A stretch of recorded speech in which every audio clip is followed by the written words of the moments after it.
Hello, this is Rudy Giuliani, and I'm back with another episode of Rudy's Common Sense.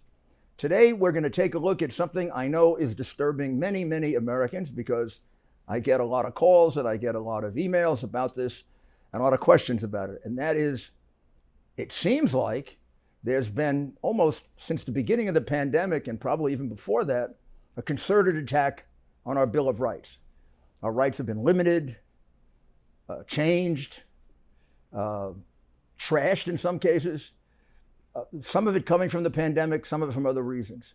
Well, just last week in the Epoch Times, an author by the name of Marc Ruskin, here's the article, you can see I have it all marked up, wrote an excellent article in which he laid out, it's called A Purge is Starting with the Bill of Rights. And he laid out in a way that I haven't seen as succinct and as powerfully yet. This purge or attack on the Bill of Rights. Now, he certainly has the background. He certainly has the background to do this. Marc is a 27-year veteran of the FBI. He's written a book called The Pretender, which is about his life undercover in the FBI, which is quite harrowing, as you know. He also was an assistant district attorney, a prosecutor in Brooklyn.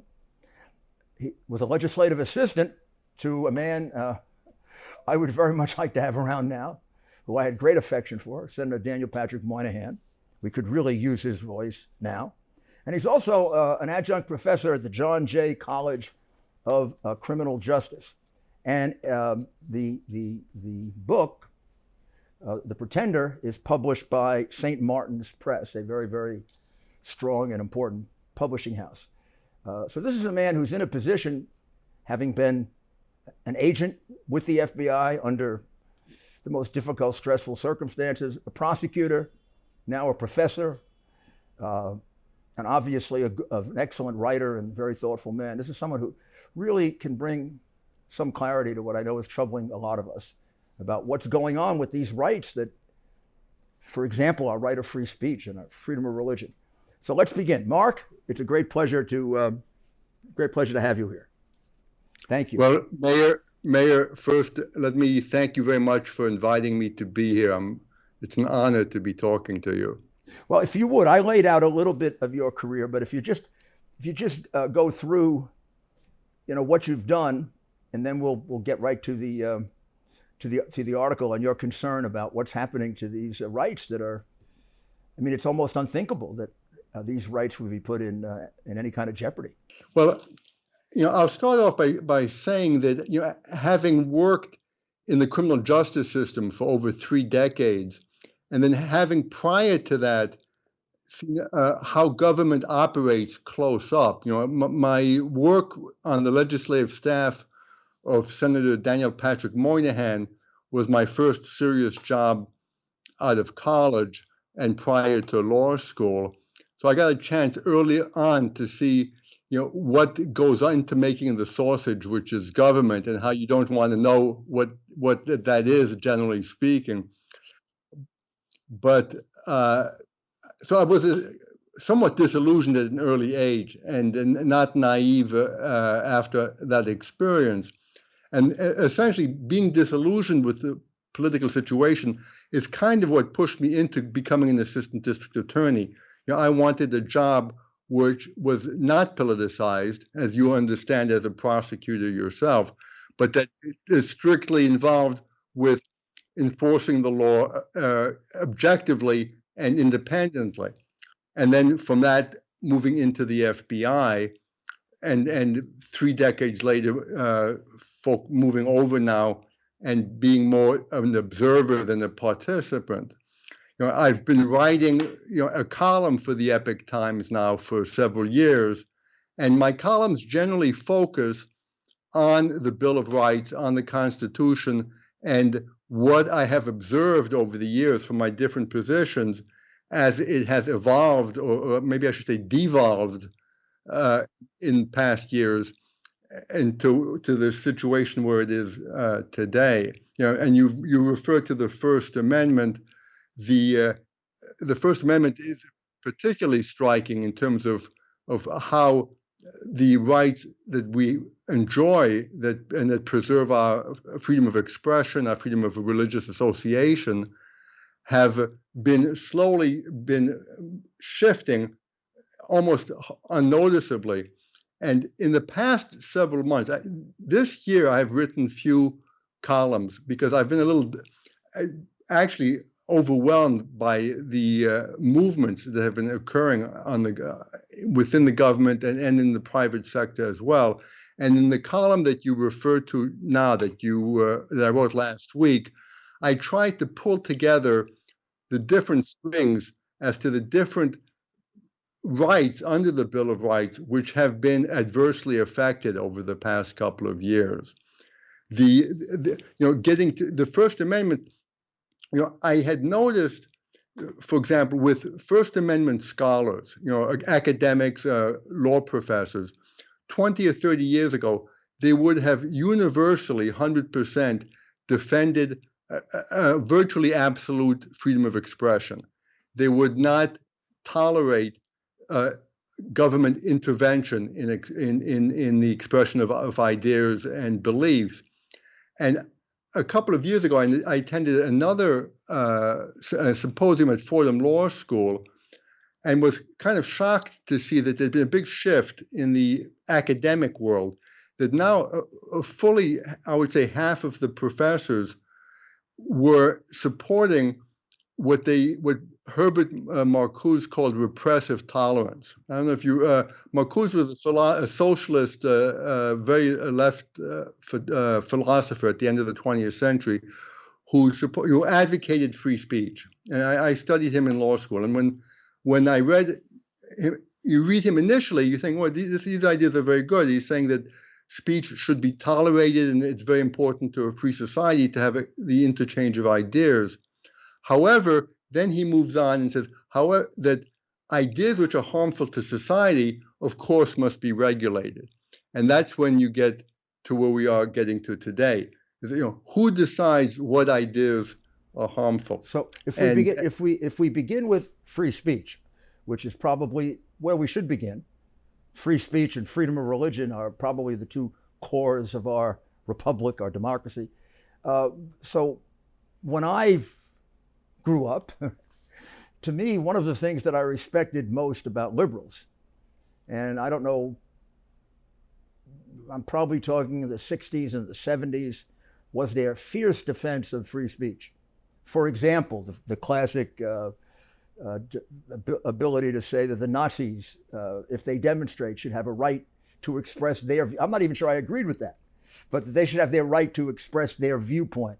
And then I can remember they were guided almost by a very, very firm principle that your dedication to free speech was tested not by allowing people to say what you agree with, but to defend people fiercely who you disagree with. That was the best test of whether you had freedom and free speech. So from what you're talking about with Marcuse, and now, it's almost just the opposite. It's people can make their own judgments about what people are allowed to say and not say, and then either cut them off or censor them or cancel them. Or how did that change take place? I mean, that's a totally different view of speech. One is free, and the other is up to the subjective judgment of whoever has the power, whether it's private power or government power. This would be a good time to take a short break. I accomplished a lot in 2020 exposing the truth, establishing the relationship with you, working tirelessly for America. And I came to know the work and value of the people at American Hartford Gold. You see, you buy gold not only for what you know, but you buy gold for what you don't know. American Hartford Gold is the company you can trust when it comes to buying gold. They sell physical gold and silver delivered right to your door or inside of your IRA. In the precious metals industry, they are the highest rated firm in our country with an A+ from the Better Business Bureau and thousands of satisfied clients. Give them a call and tell them Rudy sent you. And be sure to ask them what I bought. And if you call them right now, they will give you up to $1,500 of free silver on your first order. Folks, these are uncertain times. The one thing you can count on to protect what you have worked so hard for is physical gold and silver. So don't wait. Call them now. Call 833-GOLD-777. That's 833-GOLD-777. Or text Rudy to 65532. Again, that's 833-GOLD-777. Or text Rudy to 65532. Welcome back. Well, there's a reason that the First Amendment is the First Amendment. It's not the 10th Amendment or the 25th Amendment, it's the First Amendment, because the framers believed that this was so integral to the functioning of a free society and to the avoidance of shifting and moving towards a totalitarian society that they put it first and foremost, the freedom of expression of ideas and the freedom of religious association.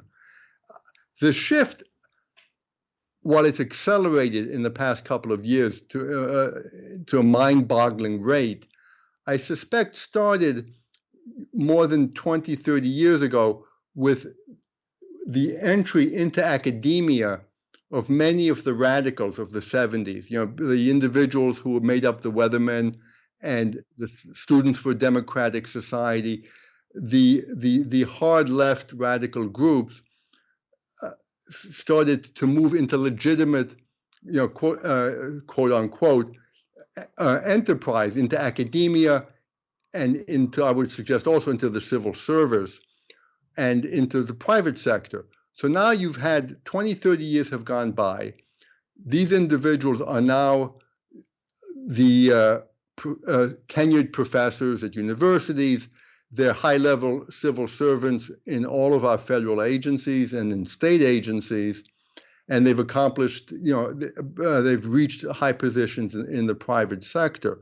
So now they can wield influence and power, and with the shift in the elections now, with the such that the Democrat Party has essentially unchallenged majority in every sector. I mean, in Congress and in the executive, now they can exert the authority that they've been building over the decades. Well, that's quite a difference.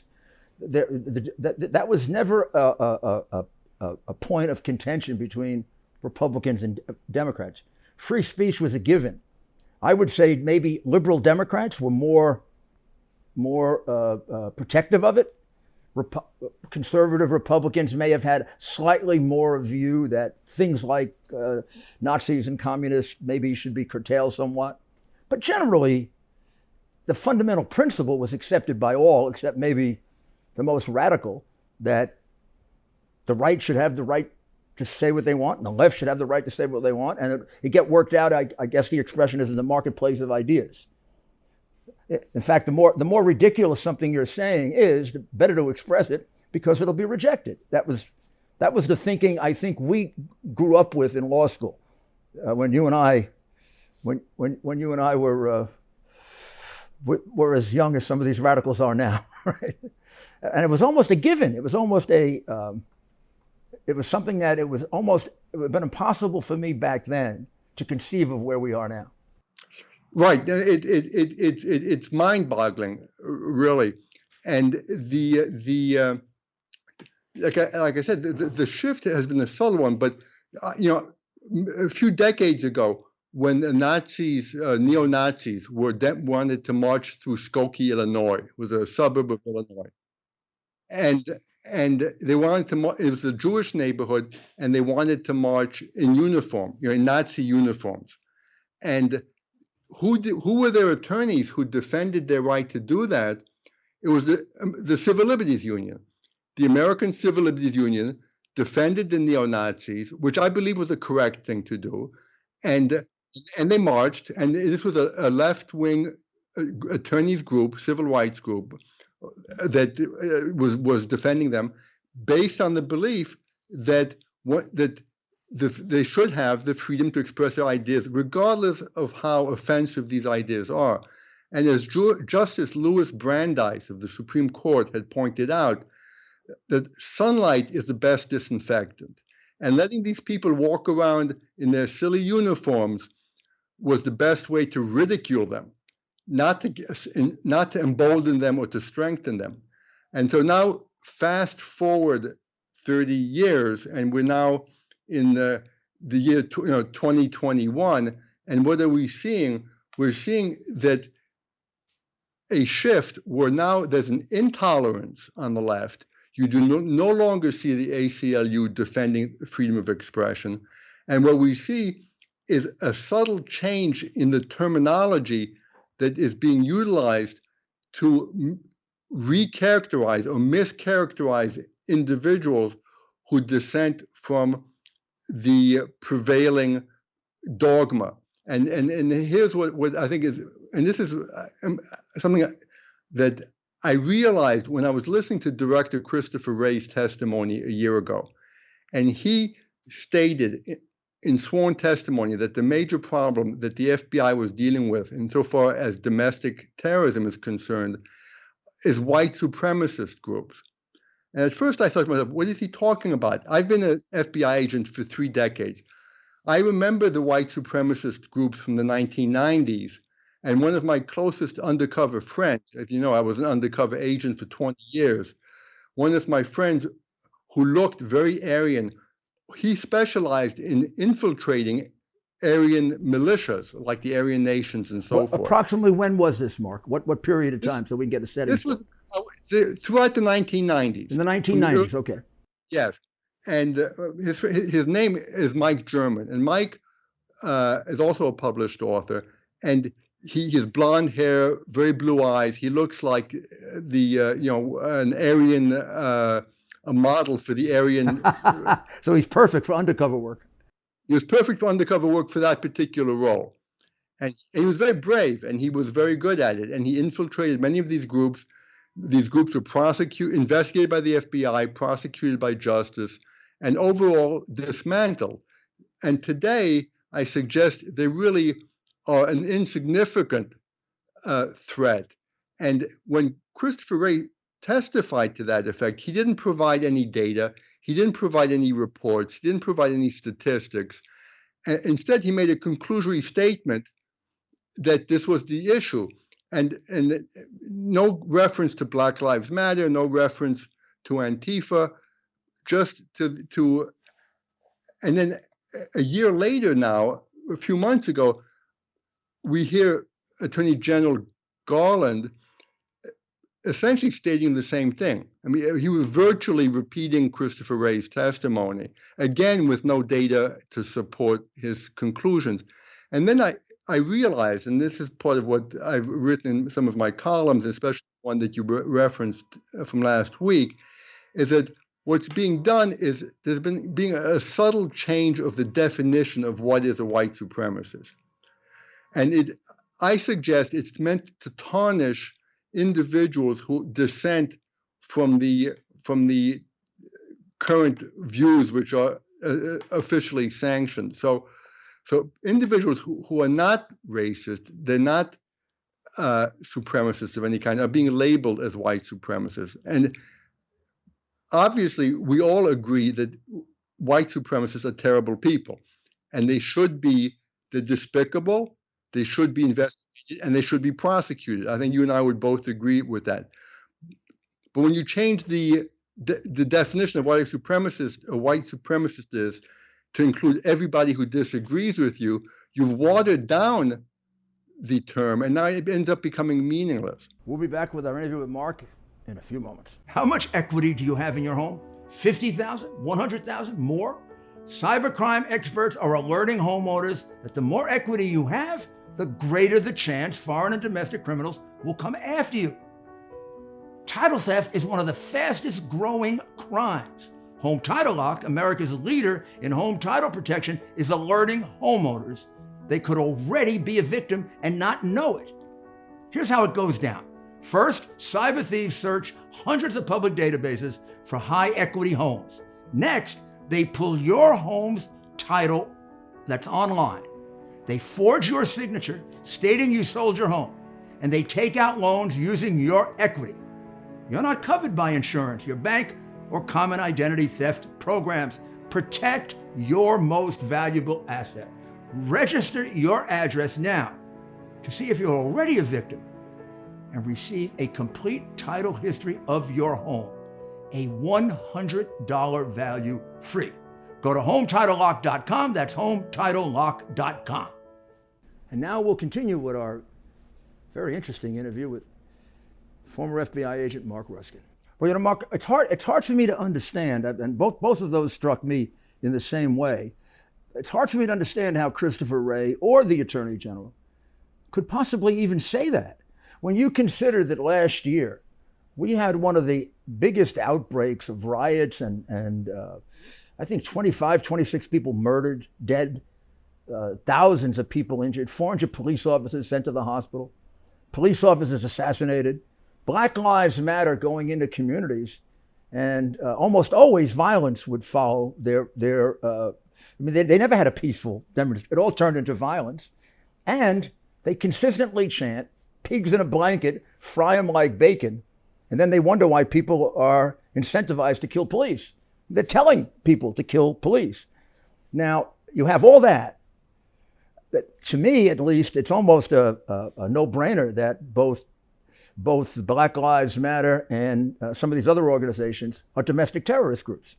They actually have blood on their hands. Then it's hard. And then I look at the people that they arrested on January 6th, and what they did was terribly wrong. But they're mostly a bunch of clowns. I mean, they don't appear to have long criminal records. They didn't fire a shot. I swear they look to me like idiots, dangerous idiots, but not dangerous to the continuance of our government. So where does that data come from? You look at murder in America. I mean, I know the statistics on murder cold.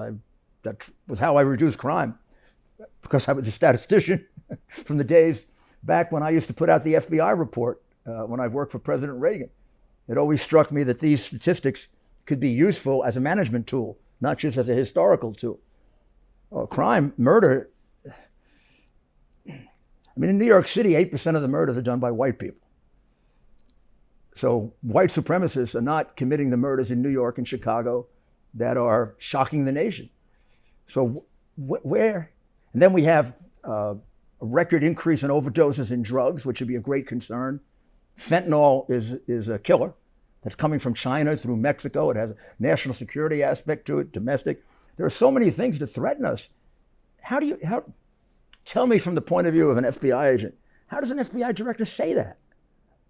Is he politically told to say it? When I was an FBI agent, we essentially directed our efforts based on data.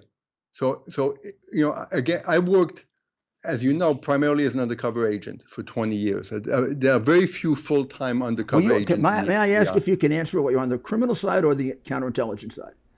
Or both? I worked both. I worked for 10 years full-time criminal. I got to read your book. I'm going to love it. I'll read it tonight. What I specialized in was an investigative technique, not in a substantive area. So most FBI agents work in the substantive area. They'll work drugs for their whole career, or they'll work white-collar crime. Sure, that's what I'm used to. Or organized crime. Those are the ones I probably had the most to do with, the guys who, I'm going to tell you a funny story later that you'll appreciate as a former agent. But they were the guys who made my career. Right. And I remember, and they're both the police and the FBI guy and the DEA guys. I mean, they really got in. Right. Into the mob. And your success was legendary at the time. But it was based on their work. Right. No, well, and based on your leadership as well. But but while most agents work in a substantive area, my specialty was the undercover technique. So I worked in every area. I worked organized crime cases. I worked drug cases. I worked white collar cases. I worked a commodities fraud case on Wall Street in 1990. Then I was assigned to the U.S. Embassy in Buenos Aires, Argentina, and worked in Argentina, Uruguay, and Paraguay as a liaison officer for 4 years, and then I came back and started doing undercover work again in New York, and worked both criminal and counterintelligence cases. And I worked a lot of false flag cases like the one last week where John Toby was arrested for selling secrets or trying to sell secrets to someone he believed was an intelligence officer from another country, was really an FBI agent. Well, I worked those cases. I worked for several years posing as an intelligence officer from a hostile country or different hostile countries, and I would meet with wannabe traitors, either in the military or in nuclear engineering. You're really where counterintelligence joins criminal. Right. It wasn't just pure gathering of information. On the other hand, it wasn't just purely criminal prosecution. It's a combination of both. Right, and those were fascinating. Of course they were. Wow. They truly were. And they really, gave me a chance to push myself to my limit. But so you left the Bureau in 2012. Did you ever feel, I'll tell you my answer about the Justice Department if you want, did you ever feel any kind of real political pressure to pursue something that you thought was being pursued for the wrong reason, or not to pursue something, or to say something that would fit the accepted political theory of the day or the administration? The only time ever that's happened to me was while I was in the district attorney's office, actually. I was hired by Eugene Gold, but he was replaced by... I work with Eugene Gold, and of course, Hines was a very, very close friend of mine for a long period of time. And they were great prosecutors. In the interim, Elizabeth Holtzman was a prosecutor. I did work with her for a short period of time. It was not as fulfilling. Although I did start a cross-designation program with the district attorney's office in Brooklyn. I got some of my best people from there. Really good people. They're great prosecutors. Yeah, much. Sometimes, Morgenthau would never do cross-designation, meaning come over and be an assistant U.S. attorney, and we do the case together. We'd bring both officers in. But I did it very, very successfully with the Bronx, with Marola, and with Joe. And one of them went on to be the national security advisor to President Bush. Wow. Wow.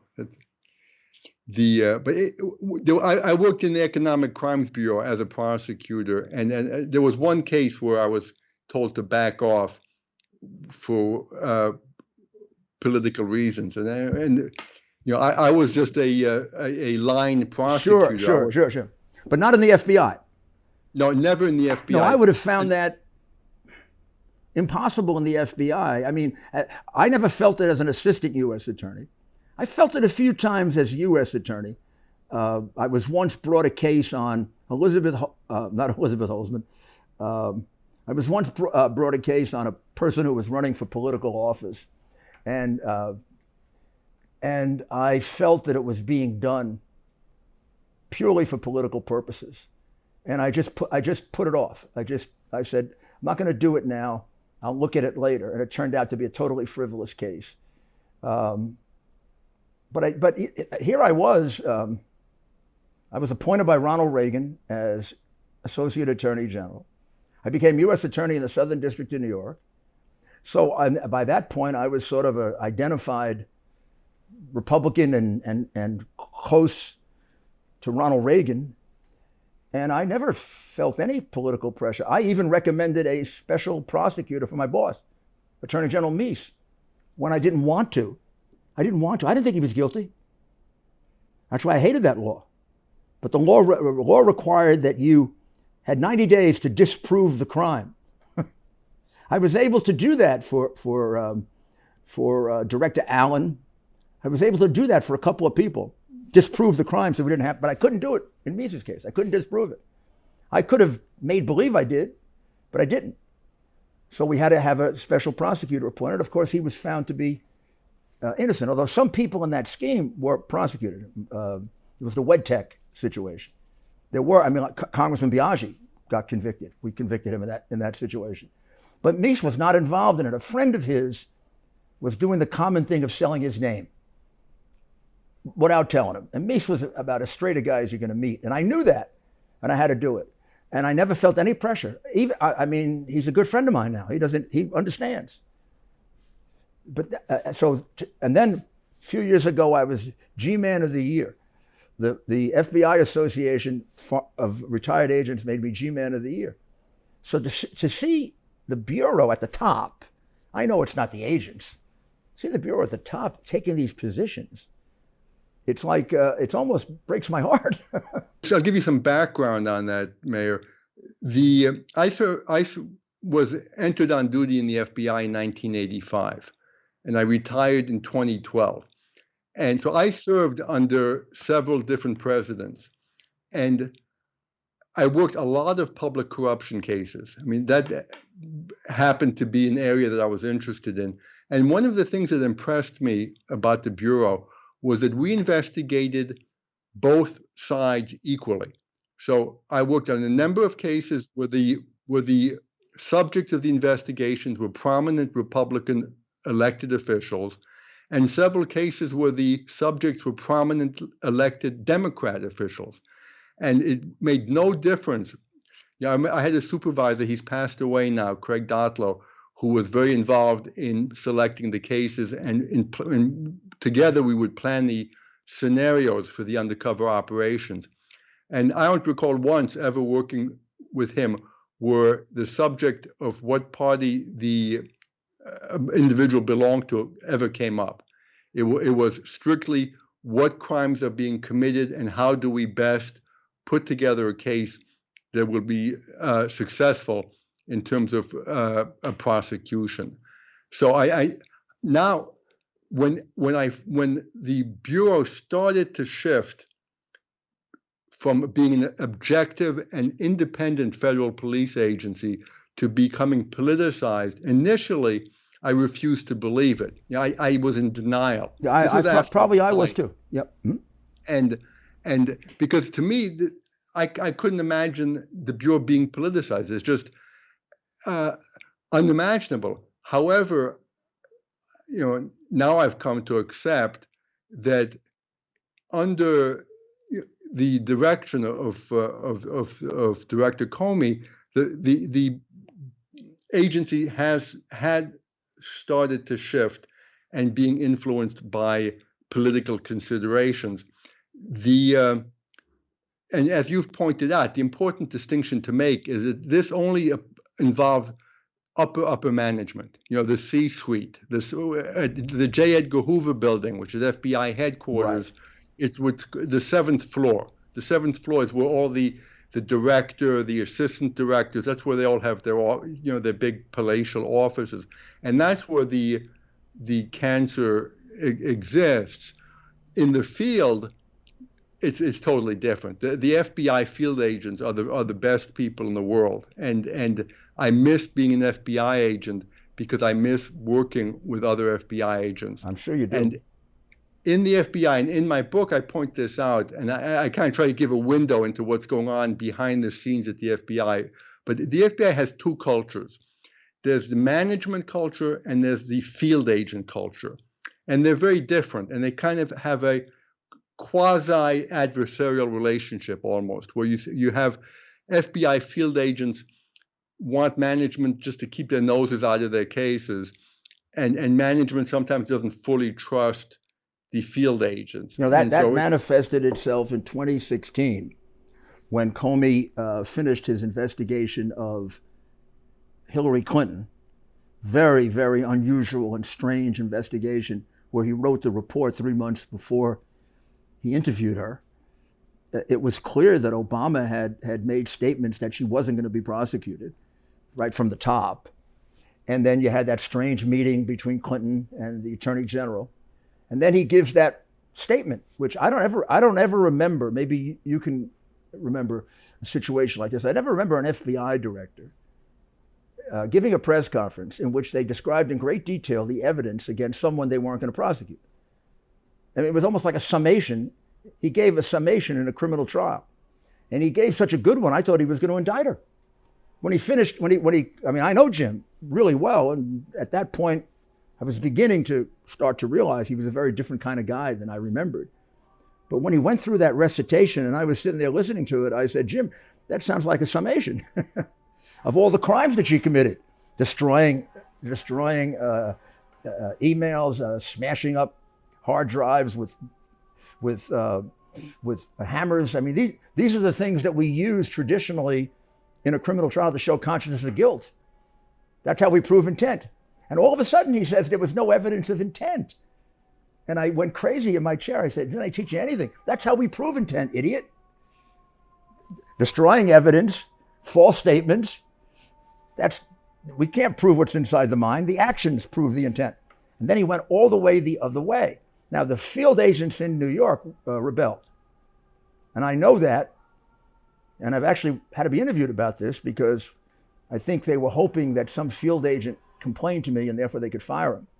But I got all the complaints from the former agents who I was very close to. They would, all during that campaign, they would tell me that people in New York are going crazy. That was a fix. And that's what caused that mix-up at the end when they found Weiner's laptop that had all the classified material on it.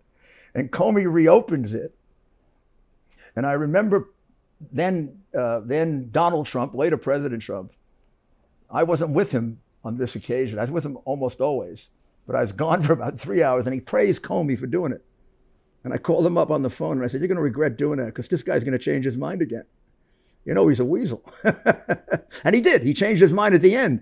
But I mean, by that time, he had done tremendous damage, not just to the election, but to the whole image of the FBI. What's he doing? First, if he had that evidence, he should have prosecuted her, no matter who she is. If he wasn't going to prosecute her, he should shut his mouth, because then she doesn't get a chance to defend herself. That's the most unfair thing in the world that you can do. And then, Mueller repeated that with his report on Trump, where they lay out 400 pages of a prosecutorial memo and don't prosecute him. Now, this is getting to be very, very dangerous to do that. I mean, that's a very dangerous thing to do. So that's when I started to realize that we have a double standard. It's a different set of rules for Democrats and Republicans. We'll be back with our interview with Marc in a minute. Big tech monitors us, censors us, deplatforms us. Conservatives have been helpless to do anything about it until now. On Getter, you can talk with friends and family and express your political beliefs without fear of Silicon Valley liberals coming after you. Join Getter, the social media platform that supports free speech and opposes cancel culture. Getter is led by former Trump advisor Jason Miller, who saw what big tech did to President Trump and decided to fight back. Getter is the fastest growing social media platform in history, with over 1.6 million users and growing, including prominent conservatives like Mike Pompeo, Congresswoman Marjorie Taylor Greene, and Steve Bannon. Join Getter. It's in the App Store, the Google Play Store, and at Getter.com. Longer posts, longer videos, sharper and clearer pictures, and unlike the Silicon Valley oligarchs, Getter will never sell your data. Send a message today. Join Getter. It's time to cancel culture. Now we'll continue with our interview. With regard to the investigation of Hillary Clinton and the email server and all that, one thing which was bizarre, I mean, there were many things which were bizarre about the way that was conducted. And Comey managed to offend everybody. So he offended the Republicans when he declined to advocate bringing charges, and so everyone right of center was angry with him. And then, just before the election, he released the laptop that you're referring to, that was her assistant's husband, Weiner, and offended all the Democrats. Got upset because it was a week before the election, and she didn't have arguably time to respond. So he managed to alienate both sides completely. But there were a lot of things which occurred which arguably were somewhat politically motivated. One of them, which you'll appreciate, is normally at the end of an important investigation, it's not the FBI's job, as you very well know, to decide who to prosecute and who not to prosecute. The FBI is an investigative agency. We gather the facts, we gather all the evidence, and then we tie it with a nice ribbon and hand it over to the Justice Department, and the Justice Department decides whether or not to prosecute. So why was it in this case, of all cases, that the director of the FBI is deciding whether or not the presidential candidate is going to be prosecuted? It was, who decided that that was the way it was going to be handled? That would be an interesting question for an investigative journalist to explore, because that's not the way it's done normally. The Attorney General should have made that decision, or appointed someone, if she had to recuse herself, appointed a prosecutor to make the decision, not the director of the FBI. Now, would you say that that was the, at least from the public's point of view, the turning point? Because since then, it seems to me we're much more aware of the political decisions like being made by the director of the FBI. Even I never understood why the new director was so defensive and didn't just clean it. He spent most of his time refusing to send documents over to Congress. And the thing that I think I am most upset about is he withheld the hard drive, when the hard drive, if we had it at the time, would have exculpated the president and offered a complete explanation for why he had that conversation with the Ukrainian president. I can't imagine an FBI director. And that hard drive has thousands and thousands of pieces of information. But the most prominent part of that hard drive that jumps out at you right at the very beginning is the fact that Biden was substantially involved in Ukraine. There are texts going back and forth, pictures, and that he was completely lying about that. So the president of the United States was perfectly justified, because the hard drive supplies evidence of bribery at the highest levels of two governments. He had a perfect right to ask the president of Ukraine, no matter whether he's running for president or not, the other guy, let's get to the bottom of this, since it's been covered up for 4 years. The hard drive would have offered the proof that that was a totally specious impeachment. Now, how can the director hold on to that? What's going through his head that makes him do that? Has he become just a politician? Well, Director Wray, I mean, I never worked with him, but it's my understanding that he was a friend of Comey. He was. He worked for Comey, I believe, in the Justice Department. And he was part of that group. He was part of that group that made that big thing about Ashcroft and the signing of some warrant, and Ashcroft was in the hospital, and Comey was going to quit like a martyr if... That's the first time I started to think, maybe there's something wrong with this guy. He seems like a showboat. Right, and I think the events have proven you to be correct. Perhaps the president was ill-advised on some of the recommendations he received regarding certain appointments. He may have confided or trusted too much in certain insiders who provided recommendations.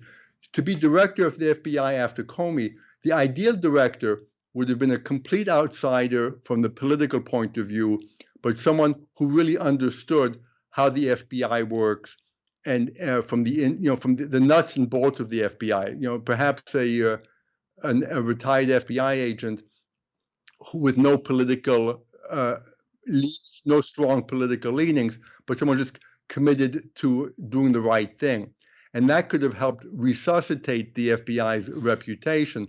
Because I would suggest that for a democracy to function the way it's supposed to function, and getting back to the Bill of Rights, for the Bill of Rights to be protected, we needed to have a really truly independent and objective FBI, an objective, unpoliticized Federal Bureau of Investigation that has the capacity and the strength and willingness to investigate corruption within the government. Like with Abscam several years ago, you'll recall the Abscam undercover operation where congressmen were being bribed.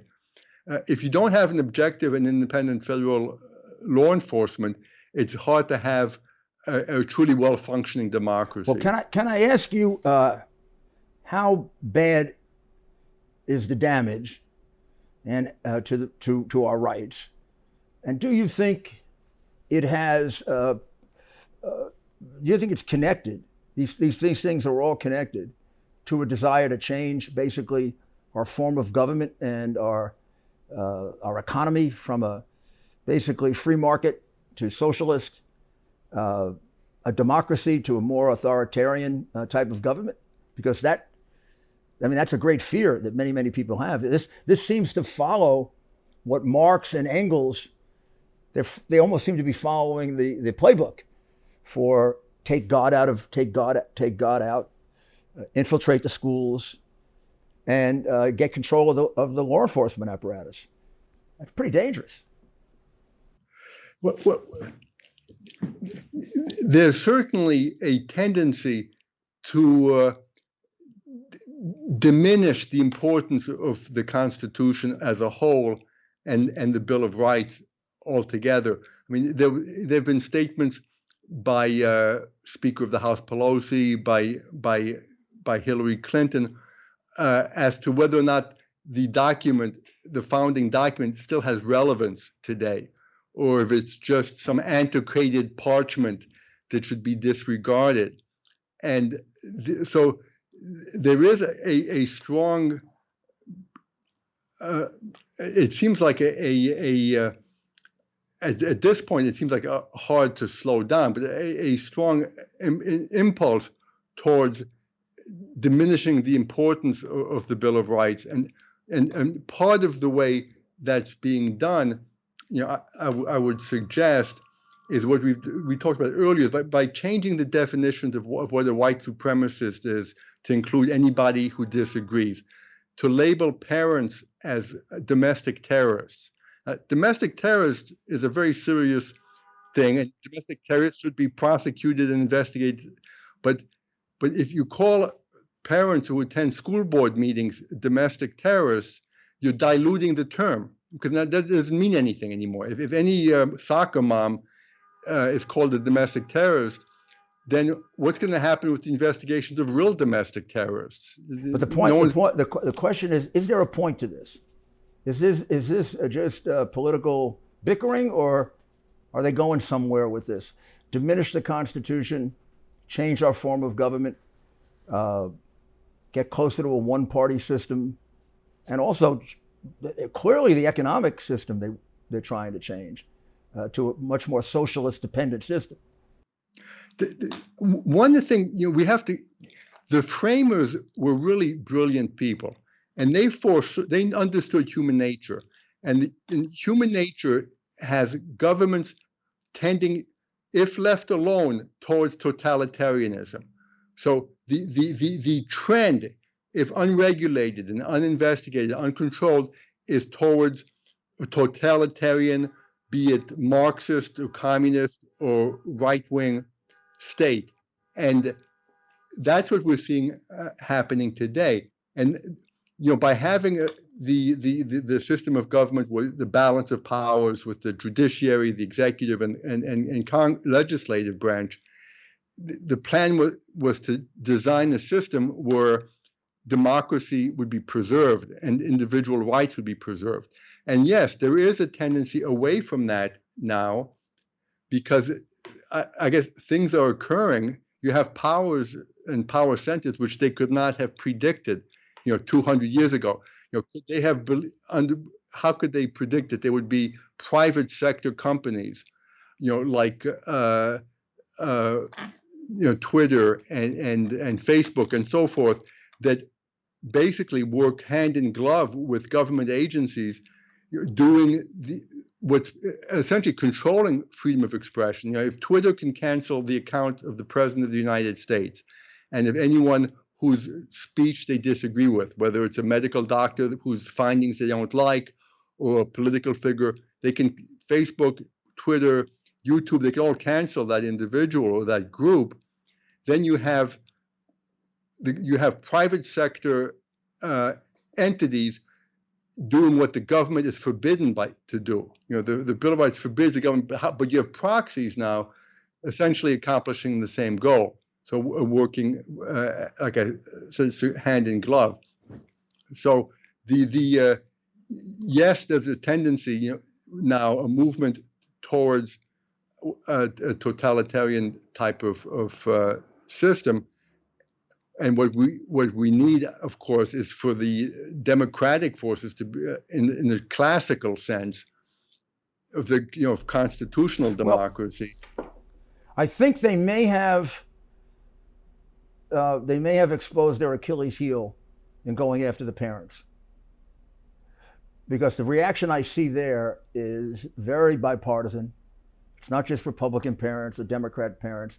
Significant number of independent parents. Any parent, Republican, Democrat, or independent, that is sensible in any way is going to get very concerned when you take a 5 or 6 year old child and you create doubt about that child's gender, right? Or you teach that child that America is a systemically racist country, meaning we're an evil country. Parents hear that and they become very concerned then that their children are being brainwashed. And I think that's what you're seeing going on now. And I think that maybe I'm being more hopeful than I should, but I think that may be the answer to how this is going to get turned around. But let's hope. I really appreciated this conversation, Marc. I hope we can have another one in the future. It was very, very good explanation of both where the Bureau is right now and the Bill of Rights. And we're right in the middle of it, and we'll have to see how it turns out over the next couple of years.